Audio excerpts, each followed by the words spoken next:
और इस वक्त की बड़ी खबर आपको बता दें, भारतीय छात्रों के लिए विदेश मंत्रालय की एडवाइजरी। सूमी में भारतीय छात्रों को लेकर चिंतित है भारत का विदेश मंत्रालय। रूस और यूक्रेन के संपर्क में है विदेश मंत्रालय का बयान। फंसे लोगों के लिए सुरक्षित कॉरिडोर बनाने की मांग की है। बड़ी संख्या में भारतीय नागरिक अभी भी यूक्रेन में फंसे हुए हैं। उन्हें निकालने के लिए सरकार की पुरजोर कोशिश और कूटनीतिक स्तर पर बातचीत को आगे बढ़ाते हुए रूस और यूक्रेन से बात की है।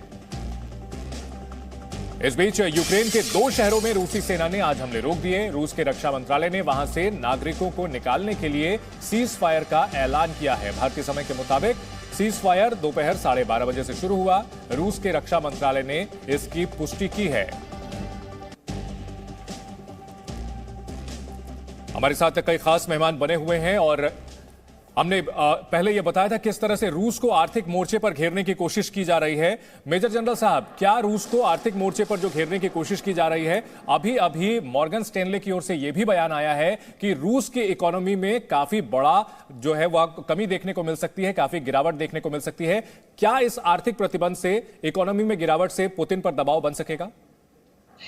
चंदन, मॉर्गन स्टैनली कुछ भी कह दे, वेस्टर्न मीडिया कुछ भी कह दे, लेकिन ये जो सैंक्शंस की हवाएं उड़ा रहे हैं वेस्टर्न मीडिया और नेटो कंट्रीज, खासकर की अमेरिकन इंटेलिजेंस और अमेरिकन डिफेंस एस्टेब्लिशमेंट, इससे रशिया का, प्यूटिन का बाल भी बांका नहीं होगा। ठीक है, मैं क्यों ये कह रहा हूँ जी, देखिए, इसने जब 2008 में जॉर्जिया को कैप्चर किया था, इन्होंने सैंक्शंस लगाए थे। ठीक है, यूक्रेन का कुछ नहीं बिगड़ा। ठीक है, 2014 में उसने क्रीमिया अटैक करके कैप्चर किया, रशिया में शामिल किया। इन्होंने और सैंक्शन बढ़ाए, यूक्रेन का कुछ नहीं बिगड़ा। ठीक है, मैं अपना खुद का, अपने देश का एग्जांपल देता हूँ। 1970s में जब अपने एटॉमिक ब्लास्ट किया, इंडिया के ऊपर में कितने बड़े सैंक्शन लगाए गए थे। ब्रिगेडियर संदीप थापर, अगर बात की जाए इसके रूस की, तो ये लड़ाई काफी खर्चीली है, लेकिन क्या रूस जो है आर्थिक तौर पर कॉर्नर नहीं किया जा सकता? उसके पास इतने संसाधन है, क्योंकि अमेरिका ने तो अभी भी तेल और गैस लेना बंद नहीं किया है उससे। जी हाँ, मैं वही उसी पे आने वाला था पॉइंट, कि कुछ जो इन्होंने कार्रवाई की है, कुछ इफेक्टिवनेस है।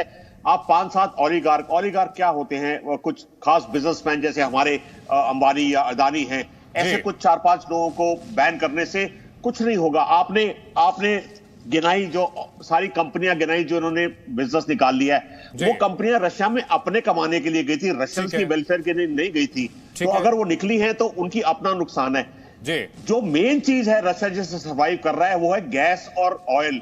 उसका आपने एक्सपोर्ट स्टॉप नहीं किया, क्योंकि पूरा यूरोप उसके ऊपर डिपेंडेंट है। तो आप, यूरोप नहीं चाहता कि ये, जब तक आप उसको नहीं करेंगे, उसको जिस दिन कर देंगे और ईरानियन ऑयल को आप खोल दें, रशिया घुटनों पे आ जाएगा। जी, गुरजीत सिंह साहब, क्या रूस जो आर्थिक महाशक्ति बन चुका है, क्या इस लड़ाई से उसकी हैसियत में कोई कमी आने की आशंका है? पहली बारी तो है, रूस किसी तरह की भी आर्थिक महाशक्ति नहीं है। रूस की जो आर्थिक स्थिति है वो हमसे भी दूर है, हमारी तो बहुत बेहतर है उससे। दूसरी बात रही कि ये जो सैंक्शन लगी हैं, जिस प्रकार की सैंक्शन इस बारी लगी है, ये पहले कभी नहीं लगी है। ठीक है, सबसे जरूरी बात है उनको स्विफ्ट से निकालना। स्विफ्ट से निकालना का मतलब कोई भी रूसी बैंक इंटरनेशनल बैंकिंग अब नहीं कर पाएगा, चीन से कर पाएगा। तो उसमें ये हो रहा है, इसलिए सारी ये कंपनियां निकल गई हैं। ये नहीं कि उनको मुनाफा नहीं मिल रहा था, कि वो बैंकिंग नहीं कर पाएंगी, तो ये सब आउट हो जाएंगी। तीसरी बात है कि रूस अपने आप को निर्भर इस बात पे बनाता है कि उसके जो वेपन सिस्टम्स हैं वो एक्सपोर्ट होते हैं। अब उनके ऊपर सिर्फ सैंक्शन ही नहीं, जैसे हम भी तो चीजें लेते हैं। ठीक है, ये अलग आपने पूरा पर्सपेक्टिव दिया है गुरजीत सिंह जी। बहुत शुक्रिया आप तीनों का हमारे साथ इस चर्चा में जुड़ने के लिए। बड़ी कवरेज लगातार जारी है। रूस और यूक्रेन युद्ध का 10वां दिन है और पल पल की अपडेट, 24 घंटे दिन रात की अपडेट आप सिर्फ जी न्यूज पर देख सकते हैं। Presenting B News app available on Google Play and App Store. Download it now.